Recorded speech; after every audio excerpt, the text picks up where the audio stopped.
Исәнмесез, эфирда хәбәрләр программасы, студияда Одилия Бұрханова. Шығарылышыбызның төп темалары хакында кыскача.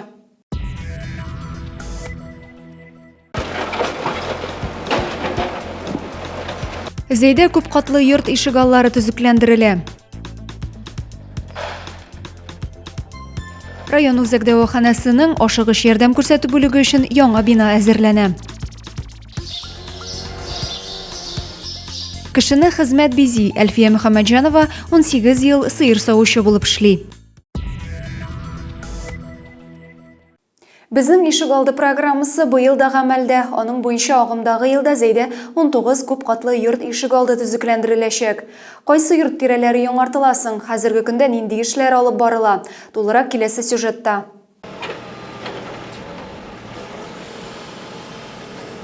Зәйнең Җиңү проспекты 1-08 йорты ишегалдында ремонт эшләре бара. Ул безнең ишегалды республика программасы буенча башкарыла. Бүгенге көндә биредә подрядчылар элекке тротуарларны ватып, яңаларын җәюгә әзерлиләр. В данный момент ведется по двору 108 демонтаж старых тротуаров бетонных, будут делаться новые. Также была демонтирована старая несертифицированная детская площадка. На данный момент производятся демонтажные работы и установка новых бортовых камней, поребриков и засыпки тротуаров. Алга таба балалар мәйданчыгын яңарту эше планлаштырылган, аерым алганда мәйданчыкта балалар иминлеге өчен исәпләнгән махсус комлыклар, яңа уен комплекслары булдырылачак. Йортлар арасындагы юлларда янгын куркынычсызлыгын исәпкә алып киңәйтелә ди төзүчеләр. 1-04 йорты ишек алдында да төзекләндерү эшләре бара. Биредә элеккеге спорт мәйданчыгын яңарту каралган. Хәзер техника тротуарның бетон өслеген ватып, яңа асфальт җәю өчен әзерли. План буенча подъездга керү өчен чүп тегү урыннарын төзекләндерү алып барылачак. Одилия Бұрханова, Александр Тимофеев, Максим Майоров, Зәй хәбәрләре. Район сәламәтлек саклау учреждениеләрен капиталь төзекләндерү эшләре дәвам итә. Агымдагы елда ашыгыш ярдәм бүлеге өчен яңа бина булдыру каралган. 28 апрель әлеге тармак хезмәткәрләренең һөнәри бәйрәмнәре. Төзекләндерү эшләре кайсы этапта? Зәй халкына ничә хезмәткәр ашыгыш медицина ярдәме күрсәтә? Бу хакта тулырак киләсе сюжетта.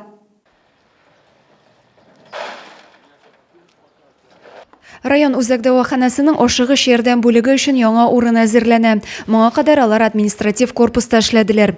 Бинаны төзекләндерү эшләре дәваханә откан Татнефть хәйрия фондының гранты хисабына башкарыла. Хәзерге көндә подрядчы оешма стеналарны һәм фундаментны ныгыту, түбәне яңарту эше белән мәшгуль. Сейчас идет демонтаж всего старого. Благодаря выигранному гранту публичного акционерного общества «Татнефть» благотворительному фонду на сумму 24 с лишним миллиона проводится капитальный ремонт плюс финансирование района на 1 200 000. Работы предстоят очень большие. Я думаю, что это будет очень красивое здание для станции скорой медицинской помощи Заинска. Капиталь төзекләндерү 3 атна элек башланган, анда 4 ашыгыш ярдәм бригадасы урнашачак. Шунда ук диспетчерлык хезмәте, ашхана, ял һәм юыну бүлмәләре булдыру каралган. Шулай ук гараж, автомобильләр ремонтлау өчен остахана һәм ашыгыш ярдәм машиналарын юу урыннары да булачак. Бүлек хезмәткәрләре дә түземсезлек белән барлык уңайлыклары булган яңа урынны көтәләр. Зәй район үзәк дәваханәсенең ашыгыш ярдәм күрсәтү бүлеге шәһәр һәм район халкына тәүлек буена медицина ярдәме күрсәтә. Тәүлек әйләнәсенә 4 бригада эшли. Узган ел буена 16 меңнән артык кешенең гомерен саклап калдык. Хәзерге вакытта безнең өчен яңа бина әзерләнә. Ашыгыш ярдәм медицинада иң авыр хезмәтләрнең берсе. Узган елда Зәй халкына 16 меңнән артык беренче медицина ярдәме күрсәтелгән. Коллективта барысы 52 кеше хезмәт куя. Одилия Бұрханова, Александр Тимофеев, Максим Майоров, Зәй хәбәрләре. Чернобыль фаҗигасенә быел 37 ел тулды. 1986 елның 26 апреле илебез тарихына куркыныч даты буларак кирип калды. Авария нәтиҗәләрен юкка чыгаруда катнашкан зәйлеләр яна истәлек ташы янына митингка җыелдылар. Чернобыльчы Федор Ханов ел сайын фаҗигадә бергә булган хезмәттәшләре белән очрашырга килә. 86 елның 26 апреле алар күңеленә аеруча тетрәндергеч көн буларак кирип кала. 88 елның январ аенда киттек. Хезмәт итеп кайттык монда инде. Менә шул иптәшләр белән шул күрешергә киләм инде. Менә шул кайсыйсан, кайсыны шул күрешеп, җылдан җыл шуны беләсе килә инде, шулай гына инде. Авария нәтижеләрен юкка чыгаруда катнашкан зәйлеләр бүген яна истәлек ташы янына митингка җыелды. Чернобыль атом электр станциясенең 4нче блогындагы шартлауга 37 ел тулды. Зәй халкы да бу һәлакәттән читтә калмый. Бу вакыйгада 106 кеше катнашкан. Алар төрле яклап мобилизацияләнгән, кемдер военкомат аркылы, кемдер эш урыныннан. Шуңа күрә бүгенге көндә аларның 49 кеше исән, 36 тол хатыннар бар и 3 кеше безнең эвакуацияләнгән. Район җитәкчелеге Чернобыль фаҗигасендә катнашучы зәйлеләргә рәхмәт сүзләре җиткерде. Хочется всем сказать слова благодарности и признательности всем участникам этих событий. Пожелать вам всем крепкого здоровья, счастья, благополучия, чтобы все у вас было в семьях, все хорошо. Зәйдән авария нәтиҗәләрен юкка чыгаруда 100дән артык кеше катнашкан. Бүген шуларның 49-ы исән сау. Еллар узган саен аларның сафлары кими бара. Митингта катнашучылар һәлак булганнарны 1 минут тынлык белән искә ала, алар хөрмәтенә истәлек билгесенә чәчәкләр салалар. Адилә Борханова, Александр Тимофеев, Максим Майоров, Зәй хәбәрләре. Шәһәр районыбыздан Чернобыль атом электр станциясендәге авария нәтиҗәләрен юк итүдә 100гә якын кеше катнашты. Бүгенге көндә шуларның яртысы гына исән. Радость халыкка ярдәм күрсәтү үзәге белгечләре 4нче мәктәптә Чернобыльче якташларыбыз белән очрашу уздырды. 88 елына военкомат аша Чернобыльгә алдылар. Чернобыльче Тәлгат Мәрдәнов хәтереннән дәһшәтле һәлакәт беркайчан җуелмый. Онытылмас хатирәләре белән Тәлгат абый 4нче мәктәп укучылары белән дә уртаклашты. Ул 1988 елда Чернобыль атом электр станциясендәге фаҗиганы ликвидацияләүгә алына. 15 көн Тоцки шәһәрендә өйрәнүләр узганнан соң һәлакәт урынын чистарту эшләренә кертеп җибәрәләр дип искә ала. Чернобыльгә безгә баргачта заинтересованность шулай кем дозасын тизрәк ала, кайтарып җибәрәбез диделәр. Шуңа күрә мин үзем добровольно укрытиягә кергән. Укучылар белән очрашуда шулай ук Чернобыльче якташыбыз мәрхүм Михаил Мухинның тормыш иптәше дә катнашты. Аның ире авария булган 4нче блокта дезинфектор химик буларак хезмәт куя. Очрашуны Зәйнең радость халыкка ярдәм күрсәтү белгечләре оештырды. Яшь буында ватанпәрвәрлек тәрбияләүгә корылган чаралар уздыру үзәк эшчәнлегенең бер юнәлеше булып тора. Одним из направлений деятельности отделения социальной помощи семье и детям является патриотическое воспитание детей и подростков. Очень важно в наших детях сегодня воспитывать уважение, память к истории нашего Отечества. Зәйдән авария нәтиҗәләрен юкка чыгаруда 100дән артык кеше катнашкан. Бүген шуларның 49-ы исән сау. Адилә Борханова, Александр Тимофеев, Максим Майоров, Зәй хәбәрләре. 30 апрель Россиядә янгын сүндерүчеләрнең һөнәри бәйрәме. Шул уңайдан 41-нче янгын сүндерү бүлегендә ачык ишекләр көне узды. Кунакларны исә дәүләт янгын күзәтчелеге бүлеге хезмәткәрләре каршы алды.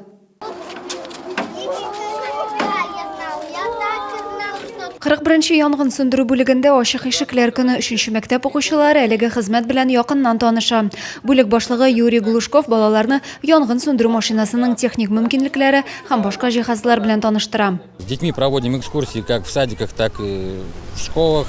Сами к ним ходим, проводим уроки безопасности. К нам сюда они приходят на дни открытых дверей. Всегда это для них как бы радостное мероприятие. Ну и надеемся, кто-то из них в конце концов определит для себя путь работника пожарной охраны. Чара барышында укучылар янгын хезмәте, янгын сүндерү техникасы, махсус җиһазлар, киемнәре турында белде. Шулай ук укучыларга янгын куркынычсызлык чаралары, үзеңне тоту кагыйдәләре турында сөйләделәр. В этом баллоне находится сжатый воздух, и пожарный может при помощи такого аппарата находиться в заземленной среде и дышать свежим воздухом. Время защитного действия такого аппарата 60 минут. Янгын сүндерүченең җитез хәрәкәтләр белән күп катлы йортка менүен укучылар аерым бер гаҗәпләнү белән күзәтте. Әлеге һөнәр ияләренең физик яктан көчле әзерлекле булырга кирәклеген белделәр. Кем белә, бәлки укучылар арасында киләчәктә янгын сүндерүче һәм коткаручы һөнәрен сайлаучылар да булыр. Это чтобы стать пожарным, нужно быть физически активным, мужественным, сильным, здоровым и любить физкультуру. Экскурсияда янгын куркынычсызлыгы көтелмәгән хәлләрдә үзеңне дөрес тоту кагыйдәләренә басым ясалды. Адилә Борханова, Денис Сипатов, Зей хәбәрләре. Татарстан юлларында шул исәптән Зей территориясендә ЮХИДИ хезмәткәрләре автобусларын тикшерә башлады. Әлеге операция автобус шоферларының юл йөрү кагыйдәләрен бозуны киметү максатыннан эшләнә. Бу көннәрдә Зей ЮХИДИ хезмәткәрләре автобусларны юл хәрәкәте куркынычсызлыгын тәэмин итү өчен көчәйтелгән режимда тикшерә. Автобус операциясе бөтен республика буенча уза. Тикшерү 24 апрельдән 3 майга кадәр дәвам итәчәк. Бигрәк тә пассажирларны йөртү кагыйдәләрен бозуга, лицензия таләпләрен үтәүгә, шулай ук автобусларның техник торышына игътибар бирелә. Район ЮХИДИ бүлеге мәгълүматлары буенча тикшерүнең беренче көнендә үк бер автобус йөртүченең кагыйдә бозуы ачыкланган. Руль идарәсенең төзек булмавы аркасында транспорт йөртүче административ җаваплылыкка тартылган. Зей-Сарман юлында юл хәлакәте була, 2 җиңел автомобиль бәрелешкән. Аварийның нечкәлекләре хакында киләсе видео язмада. 25 апрельдә иртәнге 9 сәгать 40 минутта Зей-Сарман юлында юл транспорт хәлакәте була. Иске Зейдән Сарманга таба хәрәкәт итүче Шкода Йети автомобиле юл чатында Зей ягыннан Бухара авылына таба төп юлдан килүче ВАЗ автомобиленә юл бирми. Нәтиҗәдә 2 автомобильнең дә пассажирлары төрле тән җәрәхәтләре ала, алар Түбән Кама дәваханәсенә озатыла. Зыян күрүчеләргә амбулатор дәвалану билгеләнгән. Хезмәт кешесе, хөрмәт кешесе ди халык. Бу сүзләр бигрәк тә үз эшен яратып башкаручы күп еллар дәвамында һөнәренә тугры булганнар турында. Чыбыклы сөтчелек комплексында да нәкъ шундый сыер савучылар хезмәт куя. Таң ату белән Әлфия Мөхәммәтҗанова фермага яраткан сыерлары янына ашыга. Чыбыклы сөтчелек комплексында аның сыер савучы булып эшләвенә 18 ел. Лаеклы ялда булуына карамастан, Әлфия апа әлеге хезмәттән бушамый. 2009 елда гына мин монда килдем. Мин кул белән сау чорының соңгы көннәренә эләктем монда.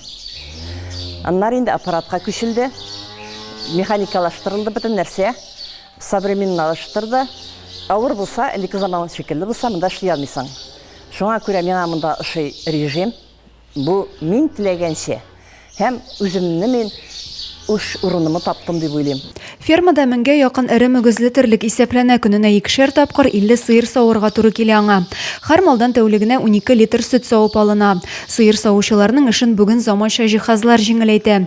Саву аппаратлары кулланылса да, кул хезмәтеннән башка булмый ди сыер савучы. Таналарны аппаратка ияләштергәндә дә тәҗрибәле савымчыга мөрәҗәгать итәләр. Әлеге юнәлештә 1 ай эчендә 120ләп мал Әлфия апа куллаша үтә. Үз теләгең белән эшләгән эшне эшлисең икән, кәеф яхшы, мәҗбүри җырмыйсың эшкә. Миңа бик ошый сыер саву. Шуңа күрә минем хәлем дә кала. Кысылмаган җир юк. Мәдәни йортына да барам, сайлауларда да утырам комиссияда. Кая кушсалар шунда. Әлфия Мөхәммәтҗанова үз эшен җырлый башкара. Вакытлыча гына дип сайлаган эше аның өчен гомерлек һөнәренә әйләнә. Үз эшенә гашыйк савымчылары белән лаеклы горурланалар Чыбыклы сөтчелек комплексында. Адилә Борханова, Александр Тимофеев, Максим Майоров, Зей хәбәрләре.